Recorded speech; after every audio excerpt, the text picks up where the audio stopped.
రోజు అన్ని సైడ్లు కష్టాలు, ఇంకేం లేదు. ముయ్యాలా లేకపోతే ఇన్నేళ్ళు చేసినాము ఇంక ఇది మూసేస్తే ఏం చేయాలి, అసలు లైఫ్ ఏంటి ఇంత అన్ఫేర్ ఉంది అనిపించి ఒక రోజు ఇంటికి వెళ్ళాను. అదే రోజు ఆఫీస్ అయిపోతుంది, ఇంటికి వెళ్ళాము, అంతా 4-5 టీము, నిద్ర పట్టట్లేదు.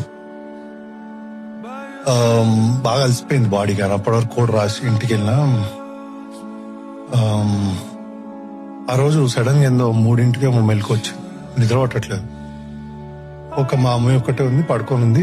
బాల్కనీలోకి వెళ్ళి జస్ట్ అటు ఇటు తిరుగుతున్నా, నిద్ర రావట్లేదు. బాల్కనీలోకి వెళ్ళాను, అపార్ట్మెంట్ లో ఉండే అప్పుడు కూడా వెళ్ళి నుంచుని జస్ట్ అప్పటి నుంచి సన్ రైజ్ వరకు అక్కడే నుంచున్నా. నేను ఏం ఆగలేయట్లేదు, ఏం చేయట్లేదు, నిద్ర రావట్లేదు. ఆ రోజు అర్థమైంది మనుషులు ఎందుకు చనిపోతారు అసలు. అంటే నీకు దేని మీద ఇంట్రెస్ట్ రాదు, ఏం చేయాలి ఇప్పుడు తెలీదు, నిద్ర పట్ట